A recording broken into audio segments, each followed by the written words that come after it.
नमस्कार। कभी ऐसा महसूस हुआ है कि दिमाग के अंदर ना एक आवाज है जो बस चलती रहती है, कभी चुप नहीं होती?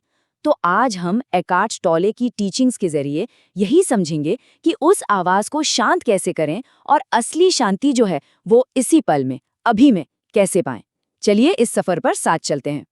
ये बात कितनी सच्ची लगती है ना? हम सब ने अपने अंदर उस क्रिटिक की आवाज़ सुनी है जो कभी खुश नहीं होता, जो हमारी सारी एनर्जी, सारी वाइटल एनर्जी को धीरे-धीरे ख़त्म करता रहता है। लेकिन सोचिए, क्या हो अगर इस आवाज़ से आज़ादी मिल जाए? असल में ये जो आवाज़ है ना, ये एक जेल की तरह है। एक ऐसी जेल जिसकी दीवारें हमारे ही विचारों से बनी हैं। ये हमें या तो गुजरे हुए कल की बातों में या फिर आने वाले कल की चिंताओं में फंसा कर रखती है। और हम ये भूल ही जाते हैं कि जिंदगी तो ठीक हमारे सामने इसी पल में हो रही है। और यहीं, इसी बात में आज़ादी की चाबी छुपी है। ये समझना कि जो विचार चल रहे हैं, वो आप नहीं हैं। आप तो वो आसमान हैं जिसमें ये विचार बादलों की तरह आते हैं और चले जाते हैं। आप वो गहरी खामोशी हैं जो इन विचारों के शोर के पीछे हमेशा, हमेशा मौजूद रहती है। तो देखिए, यहाँ दो किरदार हैं। एक है सोचने वाला, यानी हमारा मन, जो लगातार कुछ न कुछ सोचता है, जज करता है, चिंता करता है। और दूसरा किरदार है देखने वाले का, साक्षी का, जो बस चुपचाप बिना कोई फैसला सुनाए सब कुछ देखता है। असली शांति उसी पल मिलती है जब हम सोचने वाले से हटकर देखने वाले बन जाते हैं। तो सवाल यह है कि ये करें कैसे? सोचने वाले को देखें कैसे? यकीन मानिए, ये जितना सुनने में मुश्किल लगता है उससे कहीं ज्यादा आसान है। ये बस ऐसा है जैसे अपने ही मन को एक अजनबी की तरह थोड़ी उत्सुकता से देखना। जब आप अपने विचारों को बस देखना शुरू करते हैं ना, तो आप पाएंगे कि उनके बीच में छोटे छोटे गैप्स हैं, शांति के पल हैं। इसी को नो माइंड कहते हैं। इसका मतलब ये नहीं कि मन खत्म हो गया, नहीं। इसका मतलब है विचारों के शोर से मुक्ति मिल गई। और यहीं, इसी शांति में सुकून है। हाँ, ये सब सुनने में तो बहुत अच्छा लगता है, लेकिन अपनी इस भाग दौड़ भरी जिंदगी में इसे करें कैसे? किसके पास है घंटों बैठकर ध्यान करने का वक्त? तो अच्छी खबर ये है कि इस शांति तक पहुंचने का एक बहुत ही सीधा और बहुत सरल रास्ता है। जवाब हमेशा से हमारे साथ ही था। हमारी अपनी सांस, ये इस पल का, अभी का एंकर है। एक ऐसा टूल जो हमेशा हमारे पास है, हमें वापस इस पल में लाने के लिए। देखिए, ये प्रैक्टिस अविश्वसनीय रूप से सिंपल है। बस एक पल के लिए अपनी सांस पर ध्यान ले आइए। महसूस कीजिए कैसे हवा अंदर जा रही है और कैसे बाहर आ रही है। आप खुद देखेंगे कि जब ध्यान सांस पर होता है, तब आप सोच नहीं सकते। ये मुमकिन ही नहीं है। मन अपने आप शांत हो जाता है। लेकिन सांस की ये प्रैक्टिस तो सिर्फ एक शुरुआत है। असली मकसद तो इस अवेयरनेस को, इस जागरूकता को अपनी रोजमर्रा की जिंदगी का हिस्सा बनाना है, ताकि हर पल शांति और सजगता से जिया जा सके। इसका मतलब है कि अपनी सुबह की चाय पीने जैसे छोटे छोटे पलों को ही एक मेडिटेशन बना लेना। मतलब सिर्फ चाय पीना नहीं, बल्कि उसकी खुशबू को महसूस करना, उसकी गर्माहट को महसूस करना, हर एक घूंट का स्वाद लेना। कहीं भी, कभी भी हाथ धो रहे हैं तो पानी के टच को महसूस कीजिए। सीढ़ियां चढ़ रहे हैं तो हर कदम पर ध्यान दीजिए। ट्रैफिक में फंसे हैं तो उसे फ्रस्ट्रेशन का पल नहीं, बल्कि अपने अंदर की लाइफ एनर्जी को महसूस करने का एक मौका बनाइए। और हाँ, इसमें कोई सही या गलत नहीं है, कोई कंपटीशन नहीं है। आपकी कामयाबी का सिर्फ एक ही पैमाना है कि आप अंदर से कितनी शांति महसूस कर रहे हैं। ये आपकी अपनी जर्नी है और हर छोटा सा कदम भी एक जीत है। जब हम लगातार इस पल में रहने की प्रैक्टिस करते हैं, तो ये सिर्फ एक एक्सरसाइज नहीं रह जाती। ये हमारी पूरी जिंदगी में एक बहुत गहरा बदलाव लाती है। आइए देखते हैं कि ये बदलाव कितना पावरफुल हो सकता है। चलिए, अब एक और गहरे लेवल पर चलते हैं। एकार्ट टोले भीतरी शरीर या इनर बॉडी की बात करते हैं। तो ये है क्या और इसका हमारी शांति से क्या लेना देना है? देखिए, भीतरी शरीर कोई रहस्यमयी चीज नहीं है। ये वो एनर्जी है जो अभी इसी वक्त अपने हाथों और पैरों में महसूस की जा सकती है। वो हल्की सी झंझनाहट, शरीर में जीवन का वो एहसास, बस वही है। जैसे ही ध्यान इस पर जाता है, हम तुरंत मन से बाहर निकलकर अपने शरीर में आ जाते हैं। जरा एक ऐसे पेड़ के बारे में सोचिए जिसकी जड़ें जमीन में बहुत गहरी हों। तूफान आते हैं, चले जाते हैं, लेकिन वो पेड़ अपनी जगह पर खड़ा रहता है, स्थिर। जब हम अपने भीतरी शरीर से जुड़ते हैं ना, तो हम भी उस पेड़ की तरह बन जाते हैं। जिंदगी के तूफान हमें हिला तो सकते हैं, लेकिन जड़ से उखाड़ नहीं सकते। और यहाँ सबसे खूबसूरत सच छिपा है। आपकी जो प्रेजेंस है, आपकी मौजूदगी, वो एक रोशनी की तरह है। और जैसे अंधेरा रोशनी में नहीं टिक सकता, बिल्कुल वैसे ही नेगेटिविटी, डर, चिंता आपकी प्रेजेंस की रोशनी में टिक ही नहीं सकते, वो बस गायब हो जाते हैं। तो हम इस चर्चा को एक आखिरी सवाल पर छोड़ते हैं। क्या हो अगर अतीत और भविष्य सिर्फ हमारे मन की कहानियां हो? क्या हो अगर ये पल, हाँ बिल्कुल यही वाला पल ही सब कुछ हो, असलियत में बस यही हो? इसी एक सवाल में द पावर ऑफ नाउ का पूरा सार छिपा है। दुनिया की सबसे खौफनाक जेल में ना लोहे की कोई सलाखें नहीं होती। बिल्कुल। उसकी दीवारें भी मतलब ईंट या पत्थर की नहीं बनी होती, बल्कि वो बिल्कुल अदृश्य होती हैं। और वो अदृश्य दीवारें ही सबसे मजबूत होती हैं। हाँ, क्योंकि एक आम कैदखाने में कम से कम ये तो पता होता है कि दुश्मन बाहर है और कैद की सीमाएं कहाँ तक हैं। सही बात है। लेकिन जब हम इंसानी दिमाग और हमारी मानसिक स्थिति की दुनिया में कदम रखते हैं तो सबसे हैरत की बात ये सामने आती है कि इस अदृश्य जेल का कैदी और उस जेल पर पहरा देने वाला थानेदार दोनों एक ही शख्स है। बिल्कुल, दोनों एक ही हैं। हाँ। हम खुद ही अपने विचारों के बंदी बन चुके हैं। ये एक बहुत ही गहरी और सच कहूं तो थोड़ा विचलित करने वाली स्थिति है। मतलब एक ऐसी मानसिक जेल जहां लगातार चलने वाला शोर हमें कभी अकेले नहीं छोड़ता। और आज की इस गहरी चर्चा का विषय बिल्कुल यही है। आज हम एखार्ट टोले की मुख्य शिक्षाओं का विस्तार से विश्लेषण करेंगे, जो कि आज के समय में बहुत बहुत प्रासंगिक है। बिल्कुल। और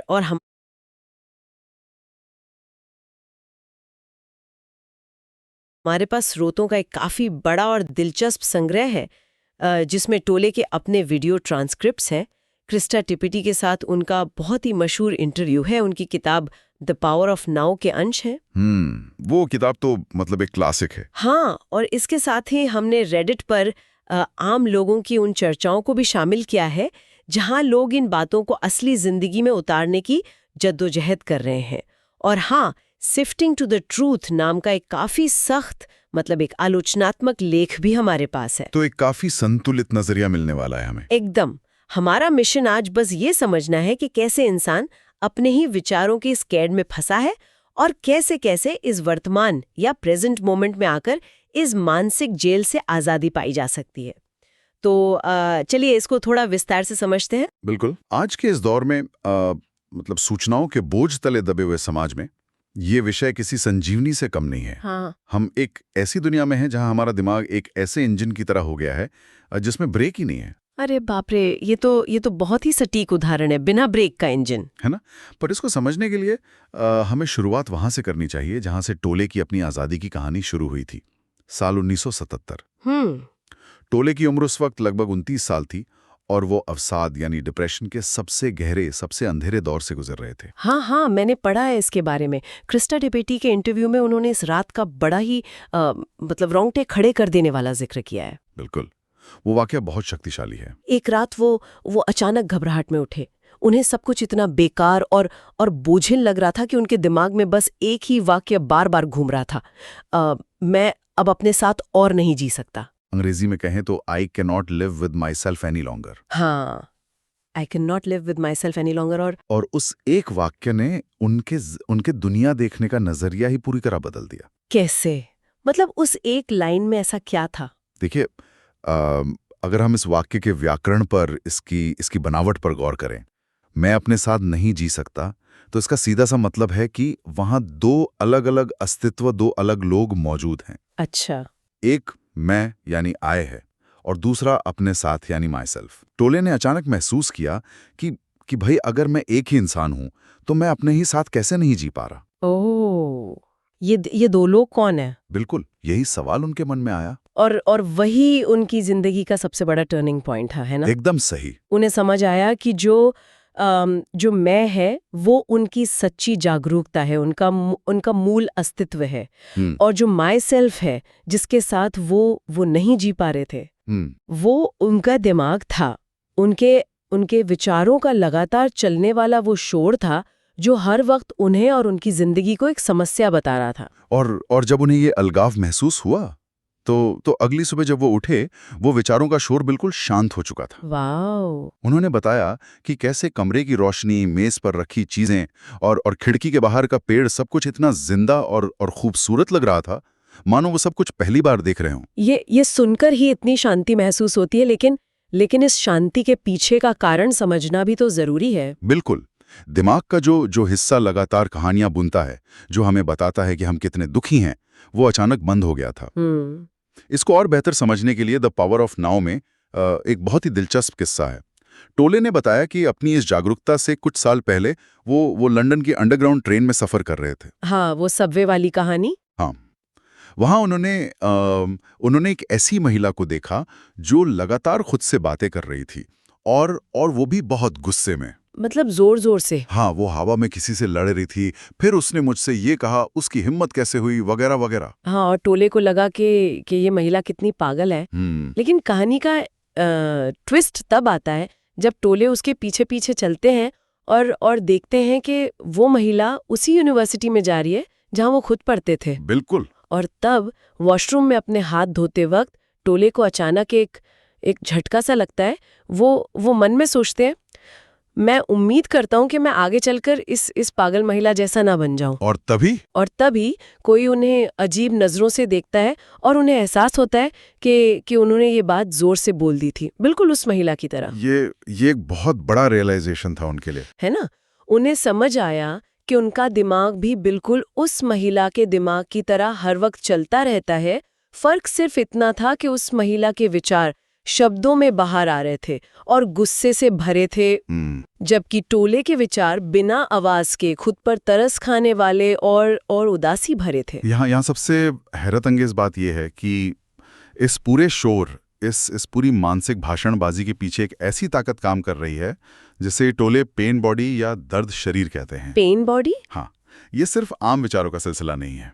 टोले समझाते हैं कि इसे एक ऊर्जा क्षेत्र या एनर्जी फील्ड की तरह देखना ज्यादा मददगार है। अच्छा। ये हमारी पुरानी भावनात्मक चोटों, दुखों और आहत भावनाओं का एक संचय है, एक ऐसी ऊर्जा जो हमारे अंदर बसती है। इस पेन बॉडी के कॉन्सेप्ट पर इस पर थोड़ा रुकते हैं। हाँ, बताइए। मैं इसकी तुलना एक ऐसे ज़ॉम्बी या पैरासाइट से करूंगी जो हमारे दिमाग के कंट्रोल रूम पर कब्जा कर लेता है। बहुत ही अच्छी तुलना है ना। मतलब जब ये सो रहा होता है तो हम शांत होते हैं, सब ठीक लगता है, लेकिन हर पैरासाइट को जिंदा रहने के लिए खाना चाहिए। बिल्कुल। और इस पेन बॉडी का खाना क्या है? नेगेटिविटी, ड्रामा और दुख। तो जब इसे भूख लगती है, ये अचानक कंट्रोल रूम में घुस जाता है और हमारे विचारों को हाईजैक कर लेता है, ताकि हम दुखी हों, किसी से लड़ें। हाँ, ताकि इसे इसका मनपसंद भोजन मिल सके। पर यहाँ मेरा एक सवाल है, और ये सवाल रेडिट पर भी लोगों ने कई बार उठाया है। क्या सवाल है? क्या ये वाकई में हमारे अंदर कोई अलग भूत या अस्तित्व है, या ये सिर्फ बुरी तरह सोचने की एक आदत है जो बहुत पक्की हो गई है? टोले से एक एंटिटी क्यों कहते हैं? ये एक बहुत मूलभूत सवाल है। देखिए, साइंटिफिकली ये कोई असली भूत या आत्मा तो नहीं है। हाँ, वही। लेकिन मनोविज्ञान या साइकोलॉजी के नजरिए से इसे एक स्वतंत्र परजीवी यानी पैरासाइट की तरह देखना इसलिए जरूरी है क्योंकि इसका अपना एक मोमेंटम होता है, एक तीव्रता होती है। एक मोमेंटम बन जाता है। बिल्कुल। जब एक आदत बहुत पुरानी हो जाती है ना, तो वो एक आत्मनिर्भर ऊर्जा बन जाती है। जब ये पेन बॉडी जागता है तो ये सिर्फ आपके विचारों को नहीं बदलता। तो और क्या करता है? ये आपके देखने के नजरिए को अपनी लपेट में ले लेता है। आपको लगता है कि मैं गुस्से में हूं, मैं दुखी हूं, जबकि असल में वो हम नहीं होते। बिल्कुल नहीं। जबकि असल में वो आपका पेन बॉडी होता है। हाँ। जो उस गुस्से की ऊर्जा से अपना पेट भर रहा होता है। अरे बाप रे। वो आपकी पहचान, आपकी आइडेंटिटी का चोला पहन लेता है। ये इसकी सबसे बड़ी चालाकी है। तो इसका मतलब जब हम खुद को उस दुख या गुस्से से जोड़ लेते हैं, हम उस पैरासाइट को ताकत दे रहे होते हैं। एकदम सही। लेकिन अगर ये पेन बॉडी एक पैरासाइट है जिसे जिंदा रहने के लिए लगातार नेगेटिविटी चाहिए, तो सवाल ये उठता है कि ये अपना खाना लाता कहाँ से है? बहुत अच्छा सवाल है। क्योंकि वर्तमान में, प्रेजेंट मोमेंट में तो ज्यादातर कुछ बुरा नहीं हो रहा होता। इससे अपना खाना ढूंढना पड़ता है बीते हुए कल में या फिर आने वाले कल में। हाँ, और ये ही टोले की सबसे बड़ी खोज की तरफ इशारा करता है, समय का भ्रम। टोले कहते हैं कि समय असल में दिमाग की एक बीमारी है। बिल्कुल। पेन बॉडी वर्तमान के शांत पलों में जिंदा नहीं रह सकती। इसे अपने अस्तित्व को बनाए रखने के लिए या तो अतीत की कड़वाहट चाहिए या भविष्य का डर। सही कहा। इसको समझने के लिए हमें क्लॉक टाइम और साइकोलॉजिकल टाइम के बीच का अंतर बड़ी बारीकी से समझना होगा। क्लॉक टाइम मतलब जो घड़ी का समय होता है? हाँ, क्लॉक टाइम यानी घड़ी का समय बहुत व्यावहारिक और ज़रूरी है। उदाहरण के लिए 2 बजे किसी से मिलना, ट्रेन पकड़ना या अपनी पुरानी गलतियों से सीखकर बेहतर फैसले लेना, ये सब क्लॉक टाइम है, टोलेस के खिलाफ नहीं है। एक सेकंड, यहाँ थोड़ा रुकते हैं।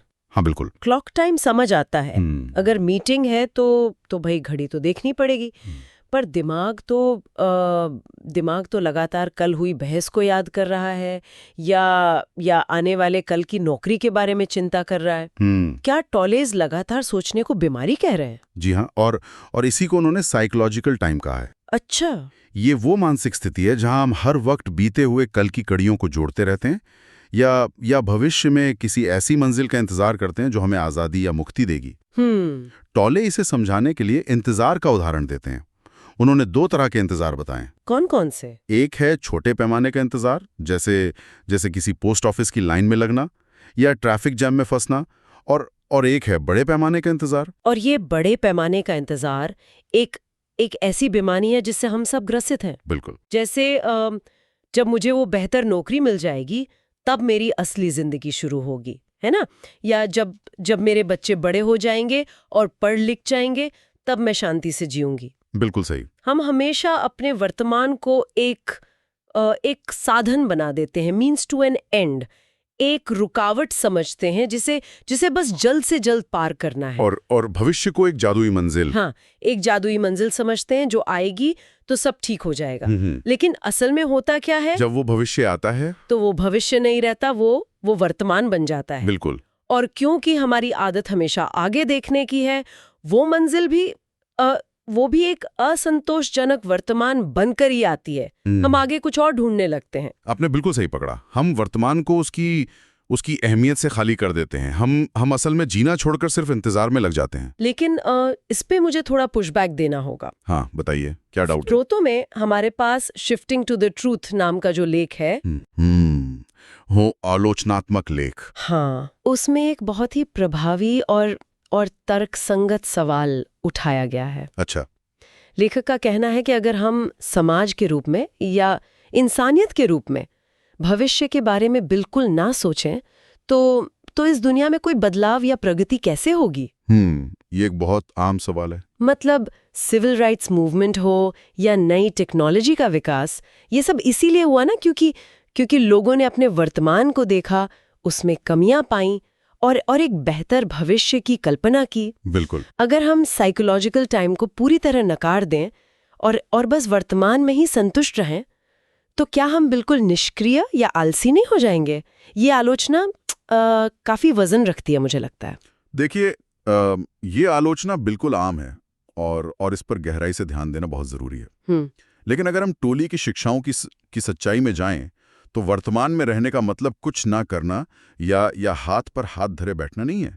तो फिर क्या मतलब है इसका? इसका मतलब है कि आपका जो एक्शन है वो कहाँ से पैदा हो रहा है। टोले समझाते हैं कि सच्चा और प्रभावी एक्शन प्रतिक्रिया रहित यानी नॉन रिएक्टिव होता है। Non reactive. हाँ, इसे पुरानी चीनी परंपरा ताओवाद में वू वे कहा गया है, यानी एक्शनलेस एक्टिविटी। एक्शनलेस एक्टिविटी मतलब काम हो रहा है लेकिन करने वाला गायब है। कुछ ऐसा ही। इसे थोड़ा और खोलिए ना, क्योंकि ये शब्द ये थोड़े भारी लग रहे हैं। अच्छा, इसे ऐसे समझिए, जब आप किसी भविष्य के डर या बीते हुए कल के गुस्से से कोई सामाजिक बदलाव लाने की कोशिश करते हैं तो आपकी ऊर्जा बटी हुई और असंतुलित होती है। आप और ज्यादा दुश्मनी पैदा करते हैं। अच्छा। लेकिन जब आप पूरी तरह से वर्तमान में होकर कोई कदम उठाते हैं, हालात को बिना किसी निर्णय या जजमेंट के देखते हैं और फिर जो जरूरी है वो करते हैं, तो क्या होता है? तो आपका फैसला बिल्कुल साफ और असरदार होता है। सच्ची प्रगति एक शांत और केंद्रित माइंड से आती है, ना कि भविष्य की घबराहट या उतावलेपन से। वर्तमान का स्वीकार करने का मतलब अनीति या अन्याय को स्वीकार करना नहीं है, बल्कि बिना क्रोध के एक्शन लेना है। ओह, अब मैं समझ रही हूँ। मैं इसकी तुलना एक खिलाड़ी से करना चाहूंगी जो जोन में होता है। बिल्कुल, बहुत अच्छा उदाहरण है ये। एक बेहतरीन बैट्समैन या टेनिस प्लेयर जब मैदान में होता है तो वो ये नहीं सोच रहा होता कि पिछले मैच में उसने क्या गलती की थी या आने वाले कप को जीतने के बाद वो क्या स्पीच देगा। हाँ, वो बस आती हुई गेंद को देखता है और हिट करता है। वो पूरी तरह प्रेजेंट होता है और उसका एक्शन सबसे ज्यादा असरदार होता है क्योंकि उसका दिमाग उसके खिलाफ नहीं बोल रहा। यहाँ कोई संघर्ष नहीं है, सिर्फ फ्लो है। वो सिर्फ उस पल में जी रहा होता है। और टोले हमें इसी ही स्थिति में जीना सिखा रहे हैं। यहाँ बात सच में बहुत दिलचस्प हो जाती है। बिल्कुल, क्योंकि हमने समस्या तो समझ ली कि दिमाग एक जेल है, साइकोलॉजिकल टाइम एक बीमारी है और पेन बॉडी एक पैरासाइट है। लेकिन मुद्दा ये है कि इस जेल की चाबी क्या है? हाँ, सबसे बड़ा सवाल। वर्तमान में आखिर प्रवेश कैसे करें? दिमाग तो वो तो लगातार चलता ही रहता है। स्रोतों में इसके कुछ बहुत ही व्यावहारिक तरीके बताए गए हैं जिन्हें एंट्री पॉइंट्स कहा गया है।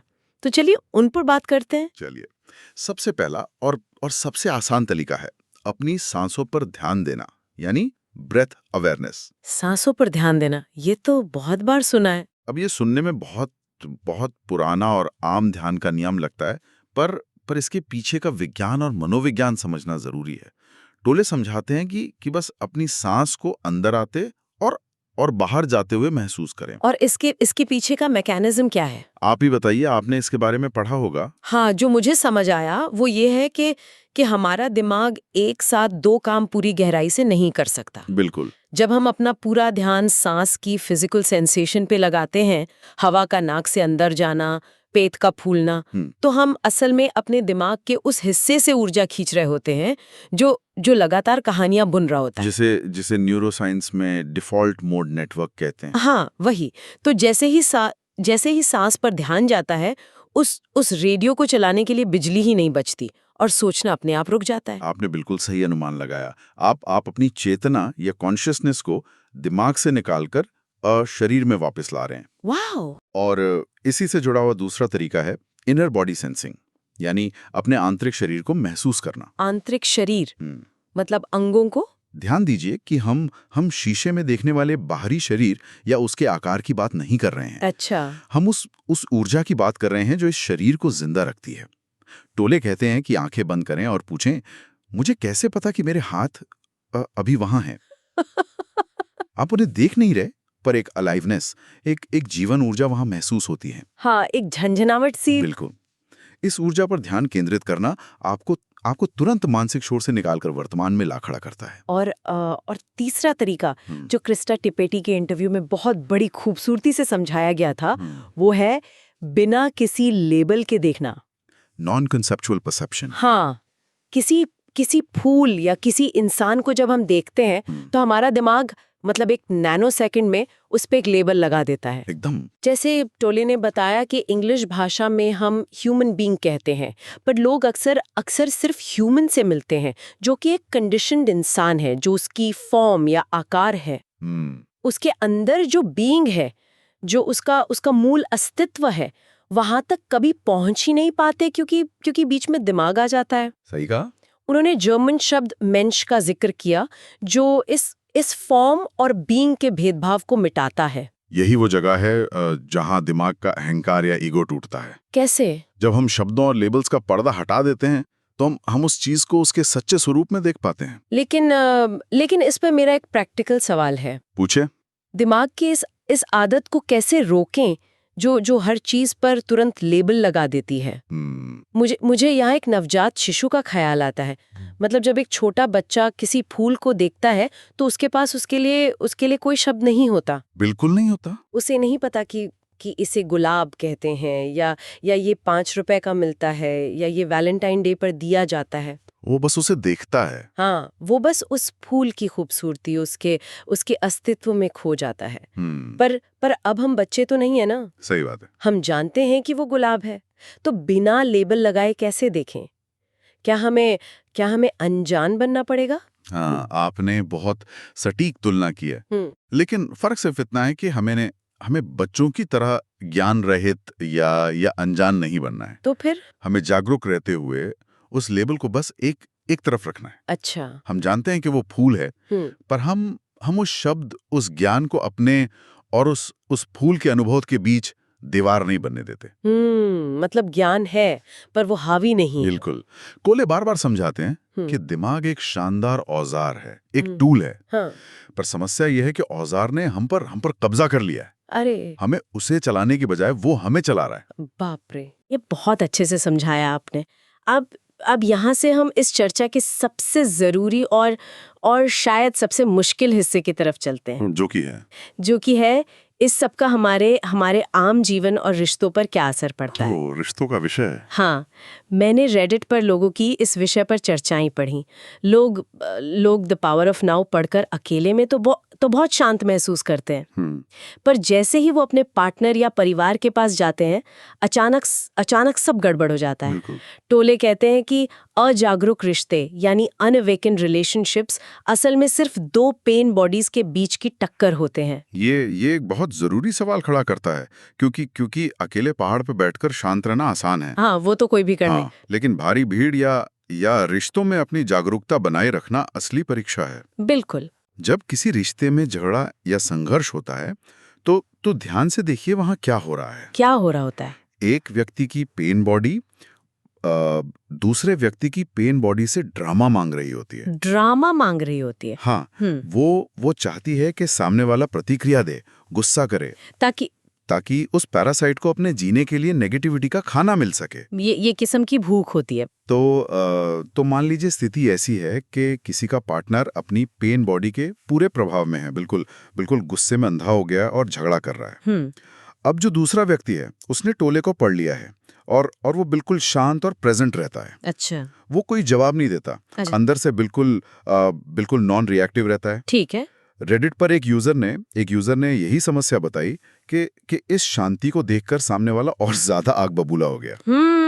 लाजमी है। वो चिल्लाने लगा कि तुम मेरी बात का जवाब क्यों नहीं दे रहे हो, तुम्हें तो कोई परवाह ही नहीं है। बिल्कुल। तो मेरा सवाल ये है, क्या ये शांति सामने वाले के पैरासाइट को और ज्यादा उकसा नहीं देती? ये एक बेहद ही व्यवहारिक और आम स्थिति है और इसका जवाब हाँ है। हाँ। शुरुआत में पेन बॉडी सच में बौखला सकती है। अच्छा। सोचिए, जब उस भूखे परजीवी को उसका रेगुलर खाना यानी ड्रामा और सामने वाले का गुस्सा नहीं मिलता तो वो छल्लाता है और जोर से चिल्लाता है ताकि सामने वाला टूट जाए और गुस्सा करे। वो एक तरह से प्रोवोक कर रहा है। बिल्कुल। लेकिन यहाँ सबसे बड़ी खूबसूरती छुपी है जिसे बरकरार रखने के लिए धैर्य चाहिए। कैसा धैर्य? शांति या प्रेजेंस गुस्से से कहीं ज्यादा संचारी या कंटेजियस होती है। शांति कंटेजियस होती है? जी हाँ। जब आप अपनी जागरूकता पर टिके रहते हैं, जब आप उनके गुस्से को बिना जजमेंट के एक खुले आकाश की तरह स्वीकार कर लेते हैं, तो क्या होता है? तो उनकी पेन बॉडी को टकराने के लिए कोई ठोस दीवार ही नहीं मिलती। मतलब आप आग में घी डालने से इनकार कर देते हैं। एकदम सही। और यही टोले सच्ची विनम्रता या ह्यूमिलिटी की बात करते हैं। आमतौर पर विनम्रता का मतलब खुद को नीचा दिखाना या दबना माना जाता है। हाँ, कि चुपचाप सह लो। पर आध्यात्मिक रूप से इसका मतलब है अपने अस्तित्व की किसी भी मानसिक छवि या मेंटल कॉन्सेप्ट से आजाद हो जाना। मानसिक छवि से आजाद होना मतलब जब आपने अपने दिमाग में ये तस्वीर ही नहीं बनाई कि मैं इतना समझदार हूं और ये कितना पागल है। यानी जब आपका कोई ईगो ही नहीं होगा जिसे चोट लग सके, तो दूसरे का गुस्सा किस पर असर करेगा? वो गुस्सा बस हवा में एक तीर की तरह गुजर जाएगा। बिल्कुल। और आखिरकार उस गुस्से की ऊर्जा जो आपसे टकरा कर वापस नहीं आई, वो शांत होने लगेगी। ये बहुत ही गहरी बात है। तो इस सब का मतलब क्या है? आप ही बताइए। अगर हम इन सारे स्रोतों, मतलब टोले की किताबें, उनके इंटरव्यू, आलोचनाएं और आम लोगों के रोजमर्रा के संघर्षों को, इन सबको एक साथ रखकर देखें, तो इस गहन चर्चा का निचोड़ क्या निकलता है? क्या लगता है आपको? मुझे लगता है एक सीधी पर सदियों पुरानी बात कि हम अपने विचार नहीं हैं। बिल्कुल सही। ये जो दिमाग में 24 घंटे रेडियो बजता रहता है, जो हर वक्त पास्ट का पछतावा और फ्यूचर का डर दिखाता है, वो हमारी असलियत नहीं है। वो बस एक मैकेनिज्म है। हाँ, और सांसों और शरीर की जागरूकता यानी उन एंट्री पॉइंट्स के जरिए हम उस पेन बॉडी और साइकोलॉजिकल टाइम की अदृश्य जेल से बाहर आ सकते हैं। बहुत बहुत अच्छे से समेटा आपने। और मैं बस इतना जोड़ना चाहूंगा कि आज़ादी कोई ऐसी चीज नहीं है जो एक बार मिल गई तो हमेशा रहेगी। मतलब ये कोई मंजिल नहीं है। नहीं, ये हर पल का चुनाव है। ये एक लगातार अभ्यास है। जब भी आप देखें कि डर आप पर हावी हो रहा है, तो गौर करें कि क्या आप यहाँ इस पल में डर रहे हैं या उस पल में जो अभी आया ही नहीं। और फिर बस अपनी सांस की तरफ वापस लौट आइए। इस गहरी चर्चा का अंत में एक ऐसे विचार के साथ करना चाहूंगी जो हम सबको अपने दैनिक जीवन में आजमाना चाहिए। बिल्कुल, बताइए। टोले की इस पूरी फिलॉसफी को समझने के बाद हमारे पास अब एक नया हथियार है, देखते रहने की ताकत, यानी ऑब्जर्वेशन। हाँ। तो अगर हमारी पूरी पहचान, हमारी कहानी सिर्फ अतीत की यादों और भविष्य की चिंताओं का एक पुलिंदा है, सही कहा। तो अगर हम सिर्फ 10 सेकंड के लिए सोचना बंद कर दें तो हम असल में कौन हैं? वाह। क्या हम वो खालीपन या शांति ही है? ये खुद को और अपने अस्तित्व को जानने का सबसे रोचक और सच्चा रास्ता है ना? तो हम सबको कोशिश करनी चाहिए कि अगली बार जब दिमाग का शोर बढ़ जाए तो बस ठहर कर अपने अगले विचार को आते हुए चुपचाप देखें। ये एक बहुत अच्छा प्रयोग हो सकता है। बिल्कुल। हमने इस चर्चा की शुरुआत एक अदृश्य मानसिक जेल की बात से की थी, जिसके अंदर हम कैद हैं। लेकिन पिछले कुछ मिनटों में हमने ये सीखा कि उस जेल के दरवाजे पर कभी कोई ताला था ही नहीं। चाबी हमेशा हमारे पास ही थी। हाँ, हमारी हर सांस में है। बिल्कुल। चलिए इसी विचार के साथ आज की ये चर्चा यहीं रोकते हैं। एक और गहरी चर्चा में फिर मुलाकात होगी। ध्यान रखिए और कोशिश कीजिए कि ज्यादा से ज्यादा वर्तमान में रहें। नमस्कार। जब किसी की हड्डी टूटती है ना, तो एक्सरे में वो जो सफेद आड़ी तिरछी रेखा होती है, वो साफ बता देती है कि समस्या कहाँ है। हाँ बिल्कुल, डॉक्टर बस उसकी तरफ इशारा करता है और कह देता है कि भाई हड्डी यहाँ से टूटी है। और इलाज भी एकदम स्पष्ट होता है, मतलब या तो हड्डी टूटी है या फिर नहीं टूटी है। ये बहुत ही बाइनरी चीज है ना? एकदम सही बात है। इंसानी दिमाग को ना ऐसे ही ठोस और दिखाई देने वाली समस्याएं बहुत पसंद आती हैं, जिन्हें हम आसानी से किसी खाने में रख सकें। हाँ, पर समस्या तब आती है जब इंसान का मन भविष्य के अनगिनत चिंताओं और अतीत के पछतावे से टूट रहा हो। तब अचानक वो एक्सरे मशीन काम करना बंद कर देती है। क्योंकि मानसिक तनाव और रोजमर्रा की उलझनों के इस धुंधले परिदृश्य में समस्या कहाँ छिपी है, ये कोई तस्वीर नहीं बता सकती। बिल्कुल, और यहीं से आज के हमारे इस गहन विश्लेषण की शुरुआत होती है, क्योंकि आज हम जिस विषय पर चर्चा कर रहे हैं वो सीधे हमारे मन की इसी अदृश्य उलझन से जुड़ा है। और आज हम एकार्ट टोल की बेहद मशहूर किताब द पावर ऑफ नाउ से जुड़े विचारों की एक यात्रा पर निकलने वाले हैं। और मैं बता दूं कि आज के हमारे स्रोत बहुत ही विविध हैं। हमने सिर्फ मूल किताब के अंश ही नहीं लिए हैं, बल्कि अकादमिक समीक्षाएं, यूट्यूब के कुछ बहुत ही दिलचस्प विश्लेषणात्मक वीडियोस की ट्रांसक्रिप्ट और यहाँ तक कि रेडिट फोरम की वो चर्चाएं भी शामिल की हैं जहां लोग अपने निजी अनुभव साझा कर रहे थे। रेडिट वाली चर्चाएं तो वाकई बहुत ही ग्राउंडेड और असली हैं, मतलब वो किताबी बातें नहीं हैं। हाँ, एकदम। तो आज का हमारा मिशन किसी को भारी भरकम दार्शनिक शब्दों से डराना नहीं है, बल्कि इस पूरी जानकारी को एकदम सरल और व्यवहारिक तरीके से डिकोड करना है, ताकि सुनने वालों को समझ आए कि इसे रोजमर्रा की जिंदगी में कैसे उतारा जाए। क्योंकि देखा जाए तो हर इंसान कभी न कभी उस स्थिति से गुजरता है जहां दिमाग एक अनियंत्रित मशीन की तरह दौड़ने लगता है। तो चलिए सीधा मुख्य मुद्दे पर आते हैं।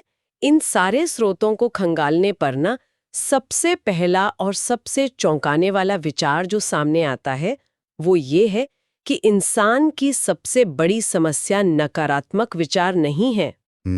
तो फिर क्या है? सबसे बड़ी समस्या ये है कि इंसान ने अपनी पहचान ही अपने विचारों से जोड़ ली है।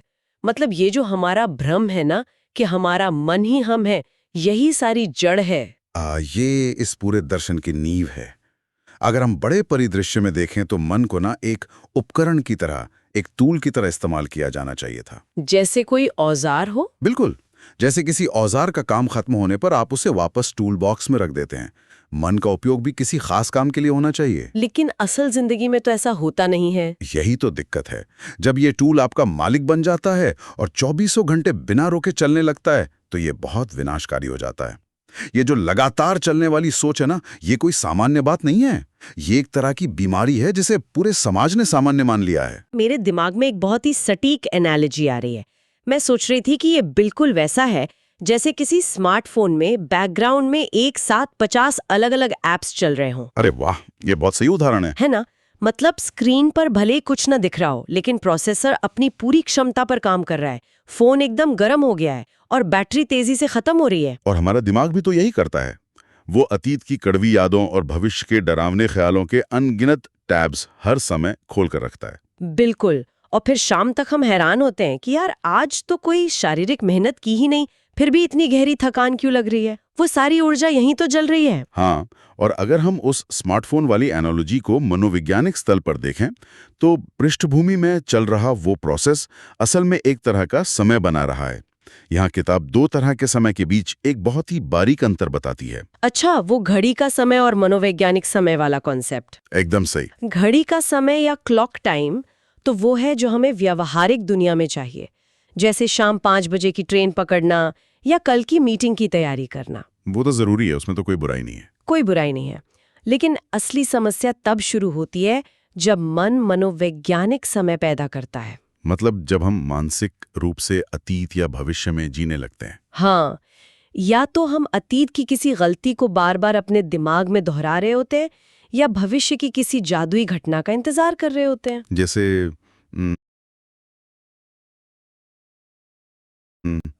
अगली छुट्टी मिलेगी तब मैं खुश होंगी, या जब मेरा प्रमोशन हो जाएगा तब जीवन एकदम सेट हो जाएगा। बिल्कुल।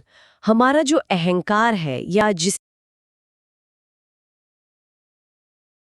ईगो कहते हैं, वो वर्तमान क्षण को अपना सबसे बड़ा दुश्मन मानता है। अच्छा, ऐसा क्यों? क्योंकि ईगो अपनी पहचान अतीत से बनाता है और अपने उद्धार की उम्मीद भविष्य से करता है। इसलिए वो पूरी ताकत लगाकर वर्तमान को नकारता रहता है। ये बात तो बहुत गहरी है। लेकिन अगर हमारा मन लगातार ये मनोवैज्ञानिक समय का जाल बुन रहा है और हम उसमें फंसकर मानसिक पीड़ा सह रहे हैं, तो मेरे मन में एक सवाल आ रहा है। क्या सवाल? ये अतीत का सारा मानसिक दर्द, वो गुस्सा, वो पछतावा, मतलब क्या वो बस हवा में गायब हो जाता है? स्रोतों को गहराई से पढ़ने पर ना एक बहुत ही अजीब बात पता चलती है। पेन बॉडी के बारे में बात करें आप? हाँ, स्रोतों के अनुसार ये दर्द कहीं नहीं जाता, बल्कि ये हमारे ही भीतर एक पेन बॉडी यानी एक पीड़ा शरीर का रूप ले लेता है। ये इस पूरे दर्शन का सबसे रहस्यमयी लेकिन शायद सबसे सटीक हिस्सा है। वो जो पुराना और अनसुलझा भावनात्मक दर्द है ना, वो हमारे भीतर एक ऊर्जा क्षेत्र बनाकर जमा हो जाता है। तो क्या ये हमेशा सक्रिय रहता है? नहीं, ये हमारी फंसी हुई ऊर्जा है जो कभी कभी हफ्तों या महीनों तक एकदम निष्क्रिय पड़ी रहती है। डॉर्मेंट रहती है। हाँ, डॉर्मेंट रहती है, और फिर अचानक किसी छोटी सी बात से ट्रिगर होकर पूरी तरह से सक्रिय हो जाती है। मुझे तो इसका जो वर्णन है ना, वो पढ़कर ऐसा लग रहा था जैसे किसी विज्ञान-फाई फिल्म के उस एलियन की बात हो रही है जो इंसान के शरीर में घुसकर उसका नर्वस सिस्टम ही हाईजैक कर लेता है। हाँ, सुनने में वैसा ही लगता है। क्योंकि ये तो अपने आप में एक अलग सत्ता की तरह बर्ताव करता है, जिसे जिंदा रहने के लिए भोजन चाहिए होता है। तकनीकी रूप से ये कोई बाहरी परजीवी या पैरासाइट नहीं है, लेकिन इसका काम करने का तरीका बिल्कुल वैसा ही है। और सबसे हैरान करने वाली बात यह है कि इसका भोजन क्या है, पता है आपको? क्या? इसका भोजन है और अधिक दर्द और नकारात्मकता। ये पेन बॉडी कभी आनंद, शांति या खुशी को नहीं पचा सकती। अच्छा? मतलब खुशी इसके लिए जहर जैसी है एकदम। इसलिए जब ये सक्रिय होती है तो ये जानबूझकर हमारे जीवन में ऐसा ड्रामा पैदा करती है जिससे और ज्यादा भावनात्मक दर्द मिल सके। इस बात को साबित करने के लिए ना, मुझे रेडिट फोरम की वो चर्चा याद आ रही है जो हमने स्रोतों में देखी थी। वहां लोग अपनी पेन बॉडी के असली अनुभवों पर बात कर रहे थे। हाँ, वो तौलिया वाला किस्सा। हाँ, वो बिस्तर पर गीले तौलिए वाला किस्सा। मतलब किसी ने बिस्तर पर गीला तौलिया छोड़ दिया। अब एक सामान्य मन तो बस इतना सोचेगा कि अरे तौलिया यहाँ नहीं होना चाहिए, इसे हटा देती हूँ। लेकिन वहां ऐसा नहीं होता। बिल्कुल नहीं। अचानक वहां एक भयंकर बहस शुरू हो जाती है। बात तौलिए से शुरू होती है और फिर तुम मेरी कभी इज्जत नहीं करते, तुमने 10 साल पहले भी मुझे ऐसे ही इग्नोर किया था और मेरी तो पूरी जिंदगी बर्बाद हो गई तक पहुंच जाती है। और बाहर से देखने वाले को लगता है कि भाई इतनी सी बात पर इतना भयंकर गुस्सा कैसे आ सकता है। वही तो। लेकिन असल में उस समय वो इंसान बात ही नहीं कर रहा होता, वो उसकी पेन बॉडी होती है जिसे उस दिन के लिए अपना दर्द और ड्रामा का कोटा पूरा करना होता है। बिल्कुल। और उस बहस के दौरान होता क्या है कि दोनों व्यक्तियों की पेन बॉडी आपस में लड़ रही होती हैं और एक दूसरे के गुस्से से ऊर्जा सोखकर खुद को बड़ा कर रही होती हैं। बाप रे, ये तो बहुत डरावना है। समस्या यह है कि इंसान इस दर्द के साथ पूरी तरह से अपनी पहचान जोड़ लेता है। उस पल में आपको लगता है कि मैं गुस्सा हूं या मैं दुखी हूं। तो फिर इससे बाहर कैसे निकले? जब तक ये पहचान बनी रहती है तब तक पेन बॉडी आपको नचाती रहती है। इसे तोड़ने का एकमात्र मनोवैज्ञानिक तरीका है एक गवाह या वॉचर बनना। वॉचर बनना मतलब बस दूर से देखना? हाँ, जैसे ही व्यक्ति ये महसूस करता है कि मेरे भीतर इस समय पेन बॉडी सक्रिय हो गई है, वैसे ही एक चमत्कारिक बदलाव होता है। अच्छा, अनुभव करने वाले और उस भावना के बीच एक दूरी बन जाती है ना? बिल्कुल। निगरानी करने से पेन बॉडी की वो अदृश्य शक्ति खत्म होने लगती है, क्योंकि अब वो अचेतन अवस्था में छुपकर काम नहीं कर सकती। आपने उस पर रोशनी डाल दी है। ये दूरी बनाना ही सबसे बड़ी चाबी है। तो अब जब हमें बीमारी का मूल कारण समझ आ गया है कि ये अनियंत्रित मन और ड्रामा पसंद करने वाली पेन बॉडी हमारी ऊर्जा सोख रहे हैं, तो इसका ठोस समाधान क्या है? समाधान वही है जो किताब का शीर्षक है, द पावर ऑफ नाउ। मतलब वर्तमान में आना, नाव में प्रवेश करना। हाँ, क्योंकि अगर भविष्य और अतीत एक जाल हैं, तो एकमात्र रास्ता वर्तमान ही है। लेकिन यार, रोजमर्रा के इतनी भागदौड़ में ये कैसे मुमकिन है? क्योंकि अक्सर जब हम ऐसे आध्यात्मिक ज्ञान या ध्यान की बात सुनते हैं ना, तो दिमाग में सीधा हिमालय की किसी गुफा या घंटों की तपस्या की छवि आती है, या फिर कोई शरीर से बाहर का रहस्यमय अनुभव। हाँ, आउटर बॉडी एक्सपीरियंस टाइप कुछ। लेकिन इस दर्शन की सबसे बड़ी खूबी यही है कि वर्तमान में आना कोई रहस्यमय क्रिया नहीं है। ये बहुत ही सामान्य और व्यवहारिक बात है। इसने पूर्वी परंपराओं जैसे ज़ेन और पश्चिमी मनोविज्ञान के बीच एक बहुत मजबूत पुल बनाया है। इसे साबित करने के लिए ना किताब में एक बहुत ही गहरी पंक्ति है जो मुझे शुरुआत में थोड़ी पहेली जैसी लगी थी। उसमें लिखा है कि जिस पल ये एहसास होता है कि ध्यान वर्तमान में नहीं है, उसी पल ध्यान वर्तमान में आ जाता है। तो अब बात है, इसका सीधा सा मतलब है कि आपको किसी कठोर मानसिक व्यायाम की जरूरत नहीं है। बस रोजमर्रा के सबसे साधारण कामों को पूरी जागरूकता के साथ करना है। जैसे स्रोतों में हाथ धोने वाला उदाहरण था कि जब आप हाथ धो रहे हो तो आपका पूरा ध्यान पानी के तापमान पर हो, त्वचा पर पानी के एहसास पर हो, या साबुन की महक पर हो, या फिर सीढ़ियां चढ़ते समय हर कदम के उठने और रखने की गति को महसूस करना। तो ऐसा करने से होता क्या है मनोवैज्ञानिक रूप से? होता यह है कि जब आपका पूरा ध्यान किसी भौतिक अनुभूति पर केंद्रित हो जाता है, तो मन के पास विचार पैदा करने के लिए कोई ऊर्जा ही नहीं बचती।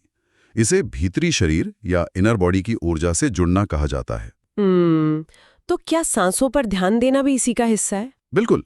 सांसों को एक एंकर की तरह इस्तेमाल करना सबसे आसान तरीका है। जब ध्यान सांस के अंदर और बाहर जाने पर होता है, तो वो असीमित सोच का चक्र अपने आप टूट जाता है। मैंने एक 30 सेकंड का अभ्यास देखा था, वो मुझे बहुत दिलचस्प लगा। वो कॉग्निटिव अभ्यास। हाँ, वो असल में इस पूरी फिलॉसफी का निचोड़ है। अभ्यास ये है कि अगर आप अपने आसपास मौजूद चीजों को देखें, लेकिन दिमाग में उन पर कोई लेबल ना लगाएं। मतलब उन्हें नाम ना दे? हाँ, जैसे मान लीजिए सामने एक पेड़ है, तो दिमाग में ये नहीं कहना है कि यह एक पेड़ है, इसकी पत्तियां हरी हैं, ये आम का पेड़ है। बस उस आकार को, उस रंग को बिना किसी व्याख्या के देखना है। क्योंकि मनोवैज्ञानिक नजरिए से देखें तो लेबल लगाना भी तो एक विचार ही है। एकदम। जब हम किसी चीज को नाम दे देते हैं ना, तो हम उसे असल में देखना बंद कर देते हैं और बस अपने मन में मौजूद उस नाम के कॉन्सेप्ट को देखने लगते हैं। लेबल्स हटाते ही वो मानसिक बकबक तुरंत रुक जाती है। ये लेबल्स हटाना असल में हमारे और वास्तविकता के बीच पड़े उस विचारों के पर्दे को हटाना है। बिना लेबल के देखने पर ही चीजों की असली गहराई महसूस होती है। ये सब तो तब बहुत अच्छा लगता है जब कोई अपने शांत कमरे में आराम से बैठा हो।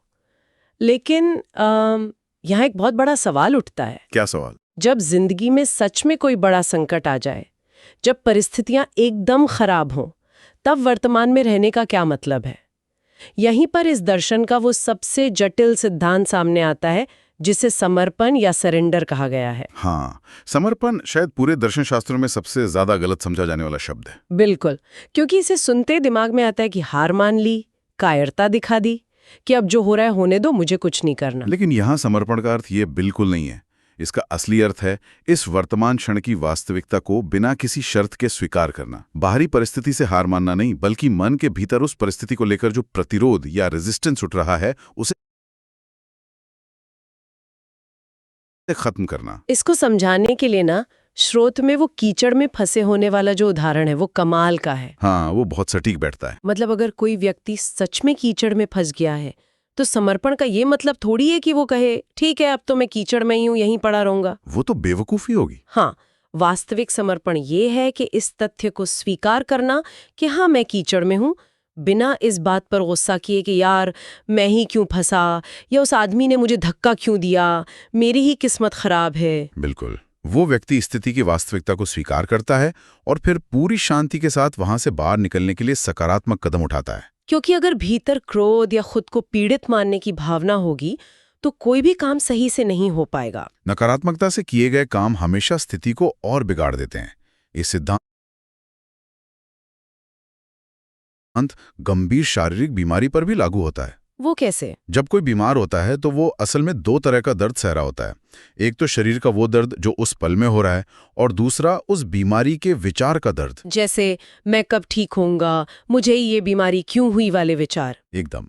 अगर सिर्फ वर्तमान पल के शारीरिक एहसास को स्वीकार कर लिया जाए और विचारों के उस जाल को काट दिया जाए तो मानसिक पीड़ा का एक बहुत बड़ा हिस्सा अपने आप गिर जाता है। लेकिन रुकिए, यहाँ पर एक पेच है। सिफ्टिंग टू द ट्रूथ नाम के एक क्रिटिकल ब्लॉग से हमने एक बहुत ही तीखी आलोचना देखी थी। हाँ, उन्होंने एक विरोधाभास की ओर इशारा किया था। बिल्कुल।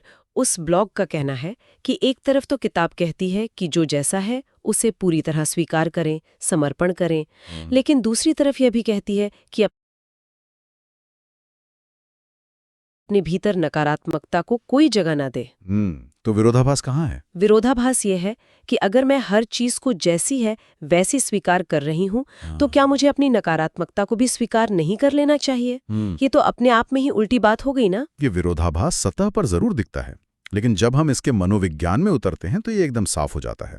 दरअसल यहाँ दो अलग अलग आयामों की बात हो रही है। कौन से दो आयाम? एक है बाहरी परिस्थिति और दूसरी है हमारी आंतरिक प्रतिक्रिया। नकारात्मकता कोई प्राकृतिक चीज नहीं है जो बाहर से आती है। ये हमारे भीतर तब पैदा होती है जब हम बाहरी परिस्थिति का प्रतिरोध करते हैं। अच्छा, मतलब जब हम सिचुएशन से लड़ते हैं अंदर ही अंदर। हाँ, जब किसी परिस्थिति को पूरी तरह से स्वीकार कर लिया जाता है तो वो आंतरिक प्रतिरोध पैदा ही नहीं होता, और जब प्रतिरोध नहीं होता तो नकारात्मकता के पनपने की कोई जगह ही नहीं बचती। एक मिनट, चलिए इसे ना एक बहुत ही कड़वे और असली उदाहरण लगा कर देते हैं। मान लीजिए किसी व्यक्ति को अचानक बिना किसी नोटिस के उसकी नौकरी से निकाल दिया गया। ये तो सच में एक भयंकर स्थिति है। अब उस पल में उसे बहुत ज्यादा गुस्सा आ रहा है, भविष्य का डर सता रहा है। क्या वहां गुस्सा आना जायज नहीं है? वो इंसान इस झटके को बिना नकारात्मकता के कैसे स्वीकार कर सकता है? गुस्सा आना इंसानी स्वभाव के लिए बहुत स्वाभाविक है, लेकिन सवाल यह है कि क्या वो गुस्सा उस इंसान की कोई मदद कर रहा है? नौकरी जाने की वास्तविकता केवल इतनी है कि कल से मुझे इस ऑफिस में नहीं जाना है और मुझे आमदनी का नया स्रोत खोजना है। ये तो एक तथ्य है। हाँ, ये तथ्य है, लेकिन नकारात्मकता तब शुरू होती है जब मन एक कहानी गढ़ने लगता है कि मेरे साथ हमेशा ऐसा ही होता है, मेरे बॉस ने मेरे साथ धोखा किया, अब मेरी जिंदगी खत्म हो गई। अच्छा, मतलब ये जो कहानी है वो इंसान को अंदर से तोड़ती है। बिल्कुल। समर्पण का मतलब है उस तथ्य को स्वीकार करना और उस कहानी को रोकना। कमाल है। मतलब तथ्य और उसके इर्द गिर्द बुनी गई कहानी को अलग अलग करना ही असली रहस्य है। इसी बात को समझाने के लिए स्रोतों में बंजान नाम के एक मशहूर ज़ेन मास्टर की कहानी का जिक्र आता है। हाँ, वो कसाई की दुकान वाली कहानी। हाँ, एक दिन बंजान बाजार से गुजर रहे थे और एक कसाई की दुकान पर रुके। उन्होंने कहा कि मुझे अपनी दुकान का मांस का सबसे बेहतरीन टुकड़ा दे दो। तो कसाई ने क्या कहा? और कसाई ने जवाब दिया कि मेरी दुकान का हर टुकड़ा सबसे बेहतरीन है, यहाँ ऐसा कोई टुकड़ा है ही नहीं जो सबसे अच्छा ना हो। और कहते हैं कि ये सुनकर बंजान को उसी क्षण आत्मज्ञान हो गया था। बिल्कुल। इसका गहरा अर्थ ये है कि जीवन के हर पल को, चाहे वो हमारी उम्मीदों के अनुसार हो या ना हो, पूरी तरह से सबसे अच्छा या कम से कम जैसा वो है वैसा ही स्वीकार करना। कोई भी पल तब तक बुरा नहीं होता जब तक हमारा मन उस पर बुरे का लेबल नहीं लगा देता। एकदम सही। और शायद यही कारण है कि इस दार्शनिक विचार ने पूरी दुनिया में इतना बड़ा सांस्कृतिक प्रभाव डाला है। हाँ, कल्चरल इम्पैक्ट तो इसका जबरदस्त रहा है। जब हम इसके आंकड़े देखते हैं तो वो सच में चौंकाने वाले हैं। इसकी लाखों प्रतियां बिक चुकी हैं और 33 से ज्यादा भाषाओं में इसका अनुवाद हुआ है। लेकिन जो बात सबसे ज्यादा हैरान करती है वो है पॉप कल्चर में इसकी पैठ। हाँ, आमतौर पर ऐसी आध्यात्मिक किताबें खास वर्ग तक ही सीमित रहती हैं, लेकिन इसने तो हॉलीवुड से लेकर हिप हॉप तक सबको प्रभावित किया है। मिल्टन जब कुछ समय के लिए जेल में थीं, तो वो अपने साथ यही किताब लेकर गई थीं। और हॉलीवुड वाला किस्सा तो मुझे सबसे ज्यादा दिलचस्प लगा। मार्वल की जो ब्लॉकबस्टर फिल्म है वेनम, उसमें टॉम हार्डी का किरदार एडी ब्रॉक अपने दिमाग को शांत करने के लिए इसी किताब को ऑडियो बुक सुनता है। अगर गौर से देखा जाए तो वेनम फिल्म का वो जो एलियन सिम्बायट है, वो असल में मन या उस पेन बॉडी का ही तो एक रूपक है। अरे हाँ, वो भी तो इंसान के शरीर पर कब्जा करना चाहता है। ये मेटाफर तो एकदम सटीक बैठता है। ये व्यापक प्रभाव इस बात का सबूत है कि इंसान की ये जो मूल समस्या है वो कितनी सार्वभौमिक है। चाहे कोई अरबपति पॉप स्टार हो या कोई आम कर्मचारी, हर कोई अपने ही मन के शोर से भागने की कोशिश कर रहा है। हालांकि जहां इतनी सफलता होती है वहां आलोचनाएं भी जरूर होती हैं। कई पश्चिमी समीक्षकों ने इस दर्शन को स्पिरिचुअल मम्बो जम्बो कहकर खारिज भी किया है। मतलब उनके हिसाब से ये बेतुकी और अस्पष्ट बातें हैं। कुछ का ये भी तर्क है कि इसमें कुछ भी नया नहीं है, ये सिर्फ जैन बौद्ध धर्म और अद्वैत वेदांत की बातों को नए पैकेट में पेश कर दिया गया है। और रेडिट पर भी तो पाठकों के बीच एक लंबी बहस चल रही थी कि क्या शुरुआत करने वालों को सीधे इसी किताब को पढ़ना चाहिए या फिर लेखक की दूसरी किताब अ न्यू अर्थ से शुरुआत करनी चाहिए। क्योंकि कुछ लोग अ न्यू अर्थ को समझने में ज्यादा आसान मानते हैं। ये सच है कि इसके विचार कई प्राचीन पूर्वी शिक्षाओं से मेल खाते हैं, लेकिन इसकी सबसे बड़ी खूबी यह है कि इसने उन रहस्यमयी लगने वाले विचारों को आज के आधुनिक और तेज रफ्तार जीवन के संदर्भ में ढाल दिया है।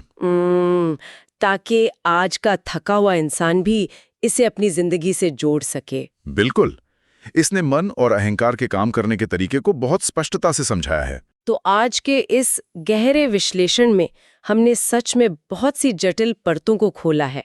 हमने शुरुआत की थी इस समझ से कि कैसे हमारा अपना मन ही एक भ्रम का जाल बुनता है और हम खुद को अपनी सोच समझ बैठते हैं। फिर हमने उस पेन बॉडी को पहचाना जो किसी परजीवी की तरह हमारे पुराने दर्दों पर पलती है। हाँ, और हमने ये भी जाना कि वर्तमान में रहने के लिए सब कुछ छोड़कर भागने की जरूरत नहीं है, बस रोजमर्रा के कामों में ध्यान लगाना ही काफी है। और सबसे अहम बात, कीचड़ में फंसे होने पर भी समर्पण का मतलब हार मानना नहीं, बल्कि वास्तविकता को स्वीकार कर सही कदम उठाना है। इस पूरी चर्चा का सार यही है कि जो कुछ भी है वो केवल इसी पल में है, यानी वर्तमान में है। अतीत केवल यादें हैं और भविष्य सिर्फ कल्पना। असली जीवन सिर्फ और सिर्फ अब में है। बिल्कुल। तो इस शानदार चर्चा को खत्म करते हुए मेरे मन में एक बहुत ही अजीब लेकिन नया विचार आ रहा है। ये सीधे तौर पर इन स्रोतों में तो नहीं लिखा है, लेकिन ये इस पूरी बातचीत का एक तार्किक विस्तार लगता है मुझे। अच्छा, क्या विचार है? जरा सोचिए, अगर समय वास्तव में सिर्फ एक भ्रम है और केवल वर्तमान ही एकमात्र सच है, तो क्या होगा अगर दुनिया का हर इंसान भविष्य की चिंता करना और लंबी योजनाएं बनाना पूरी तरह से बंद कर दे? ये तो बहुत ही क्रांतिकारी स्थिति होगी, है ना? अगर कल के लक्ष्य और भविष्य की असुरक्षाएं खत्म हो जाएं और हर कोई केवल वर्तमान में ही पूरी तरह से डूब जाए, तो क्या हमारी ये आधुनिक सभ्यता जो पूरी तरह से भविष्य की नींव पर टिकी है, टिक पाएगी? ये सच में एक बेहद गहरा सवाल है। क्या भविष्य की चिंता के बिना इंसान आगे बढ़ सकता है? या फिर क्या इंसान की महत्वाकांक्षा और विकास का रूप कुछ ऐसा हो जाएगा जिसकी आज हम कल्पना भी नहीं कर सकते? मतलब विकास की हमारी परिभाषा ही जड़ से बदल जाएगी। बिल्कुल। और यही वो सवाल है जिसके साथ हम आज की इस धुंधले मानसिक परिदृश्य की बात की थी, याद है? हाँ, बिल्कुल। शायद जब भविष्य का तनाव और अतीत का बोझ हट जाता है और पूरा ध्यान सिर्फ वर्तमान पर होता है, तो मन का वो एक्सरे बिल्कुल साफ हो जाता है। तब कोई धुंधल का नहीं रहता, सिर्फ स्पष्टता बचती है। हाँ, और तब भले ही बाहर की वो टूटी हुई हड्डी तुरंत न जुड़े, लेकिन कम से कम ये पूरी तरह से स्पष्ट होता है कि ठीक अभी इसी पल अगला सबसे सही कदम क्या उठाना है।